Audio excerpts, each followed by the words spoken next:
like some of his closest, oldest friends have to quarantine for like 3 weeks to see him. And he doesn't have a cell phone. He doesn't have email, right? And so if his assistant says he can't meet, like you can't get to him. So what's the other way to do it? Or what's the other way to get in front of Putin? Well, you gotta be pretty loud enough that it gets on his Mm. radar, that he has to address something. And so eventually all of these forces come together where Prigozhin kind of declares victory and says that he's taking his men out of the special military operation and handing Bakhmut over to the MOD. And then as the threat of his guys getting taken away kind of becomes more prominent, he essentially kind of stages what seems to have been a fake attack on his guys, blaming Sergei Shoigu, and essentially they decide to mutiny. And I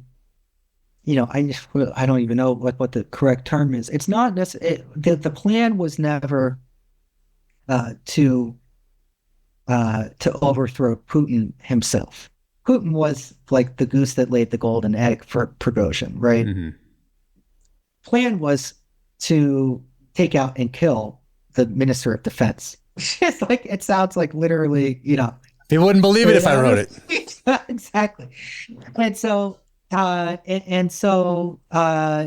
concocting this plan. They're kind of back in the rear now of eastern Ukraine, and somehow the FSB gets wind of it, and they have to go about it like quickly. And so all of a sudden, Wagner, late at night in late June, crosses over from eastern Ukraine back into Russia and takes over the southern military command of the Russian military in Rostov on Don.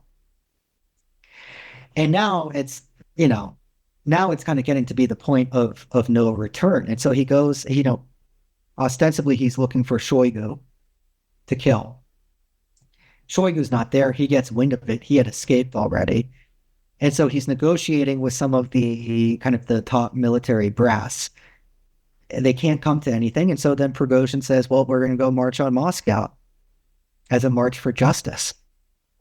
And so Wagner basically turns and starts going up the highway from Rostov to Moscow. And Prigozhin declares anyone who gets in our way is going to be killed. And so sure enough, some helicopters come in to fire on them, and they shoot them down. And they're heading up, and they're getting closer and closer to Moscow. And as they're getting closer and closer to Moscow, it's the crossing of the Rubicon, right? At what point is this going to like truly break out into intense destabilizing violence for the Russian state? I mean, the folks in the Pentagon were and the White House were looking on just in disbelief, right? As a armed convoy of thousands of Wagner guys are going up the highway to Moscow. The Moscow city officials start digging up the highways that surround the city to try and prevent being able to cross. I mean, it was as intense as and the greatest threat to Putin's rule in 20 years. Behind the scenes, the leader of Belarus, Alexander Lukashenko, is trying to negotiate between Putin and Prigozhin, and eventually, kind of at the last minute, I think the convoy was like maybe 150 miles from Moscow or something. Prigozhin calls it off, and if you think about how he operated, like he was always the guy who doubles down.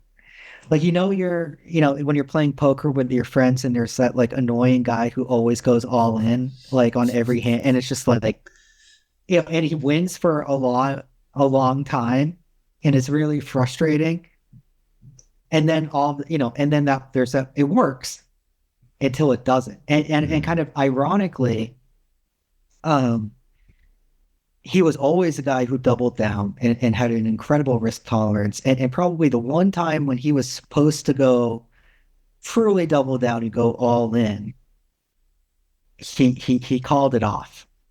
And so he calls it off. They come to kind of an agreement. The Wagner guys are going to leave Russia. They're going to go to Belarus. There's going to be some sort of negotiation about what happens with the Africa operations, etc. And Prigozhin, kind of the egotistical guy that he is, somehow thinks that he's kind of sparred with the devil and like somehow survived. And 3 months later, he gets on a plane on a flight from Moscow going to St. Petersburg with Dmitry Utkin, with a number of other kind of key Wagner officials, and the plane blows up in the air and comes kind of spiraling back down to Earth. And that was August 23rd, 2023. If you enjoyed that clip, watch the full episode here, or another clip here.